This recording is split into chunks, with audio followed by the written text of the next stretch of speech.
Acorda, sucupira!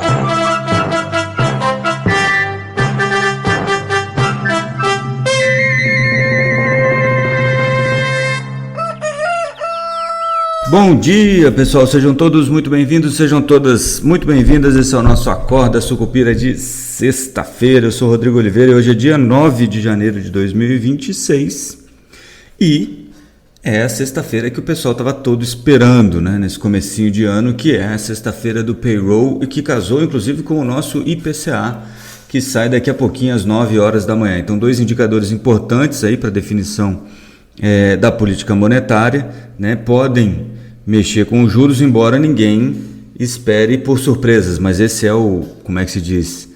Essa é exatamente a qualidade que as surpresas têm, né? Não serem esperadas. De qualquer forma, se a gente olhar para o mercado local aqui, a gente está com o IPCA mês contra mês, que deve acelerar um pouquinho de 0,18 para 0,35 no mês passado para esse mês. E quando você compara ano contra ano, você vai ter um 2024, aliás, 12 meses até novembro, 4,46 e 12 meses até dezembro, fechando o ano então a 4,3, 4,20 alto, 30 baixo, é mais ou menos o que o pessoal está esperando. O que isso quer dizer? Que a gente vai fechar o ano se esses números se confirmarem, a gente vai fechar o ano de 2025 com a inflação dentro dos limites da meta de inflação estabelecidos aí pelo CMN. Lembrando que a meta de inflação é de 3%, com 1,5% para cima ou para baixo. Então, até 4,5% a gente estaria dentro da banda limite. No caso, e aí, se a inflação vier do jeito que está sendo esperada, etc. e tal, com as aberturas indicando pelo menos manutenção dos movimentos que a gente está vendo de desinflação, a gente deve notar que as apostas de início do ciclo do corte de juros devem ficar onde estão. Afinal de contas, se não tem dado novo, não tem por que você mudar de opinião ou posição. Agora, se a inflação vier um pouco mais forte do que o esperado, é capaz de a gente ter uma dúvida aí se o início do ciclo de corte de juros aqui no Brasil começa em março ou se vai para abril. E se vier mais fraco, é possível, embora seja ainda mais improvável, que haja um deslocamento aí das apostas de queda de juros para o final agora do mês de janeiro, né, que é a primeira reunião do Comitê de Política Monetária do Banco Central. Então, alguma expectativa em cima desse número. Nos Estados Unidos, o payroll deve apontar aí uma leve queda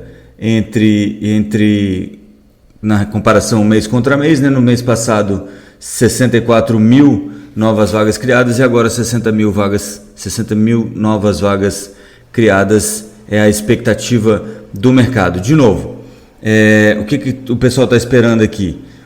A redução do número de vagas criadas significa esfriamento da atividade econômica.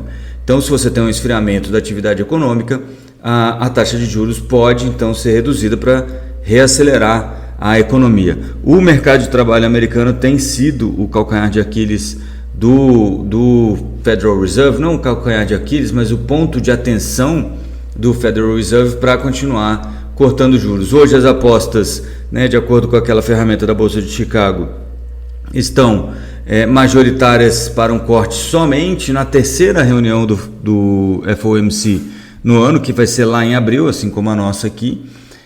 Então, um número mais fraco que esse, que é a mediana das expectativas aqui de abertura de 60 mil novas vagas, pode antecipar esse corte para março, e um número mais alto pode reforçar ou até cristalizar a ideia de que você vai ter o corte somente a partir de abril, né?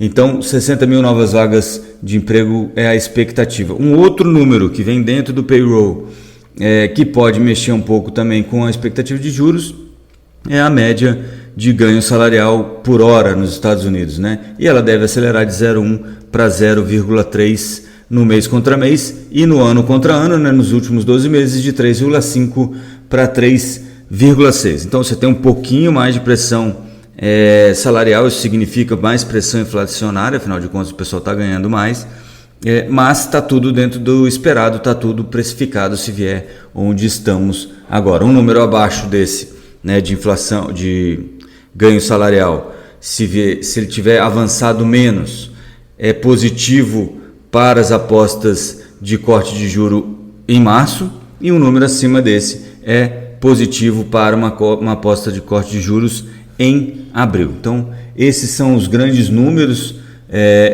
da agenda econômica, né, dessa sexta-feira, e é onde o mercado vai estar mais atento aí ao desenrolar, né?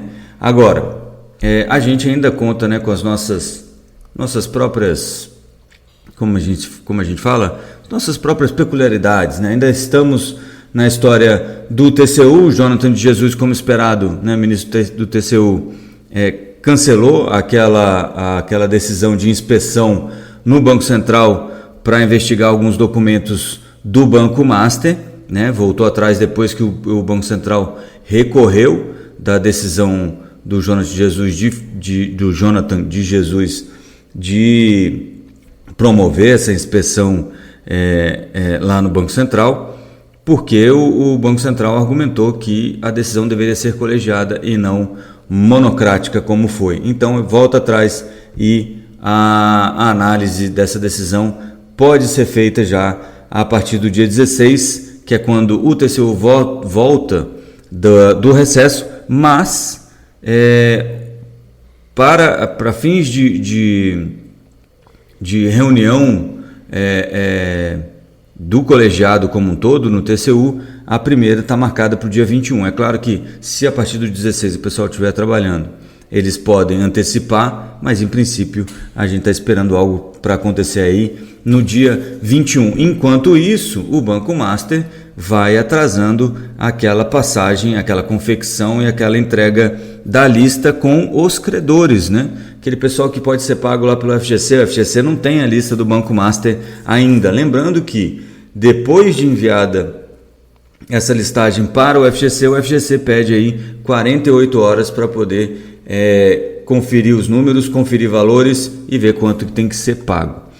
Além disso, ontem, lá nos Estados Unidos, o Vorcaro perdeu num processo aberto lá para saber se o banco estava em liquidação ou não, porque os ativos do banco nos Estados Unidos ainda não estavam congelados, né?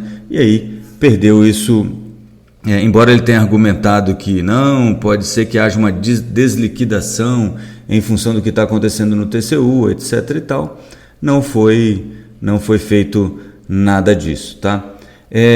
A defesa do Daniel Vorcaro também pediu ao STF que seja instaurado aí um processo de conciliação sobre a liquidação do banco, com a participação do Banco Central, MPF, né, Ministério Público Federal e TCU. O Vorcaro tentando aí ganhar um pouco mais de tempo, sabe-se lá por quê, né?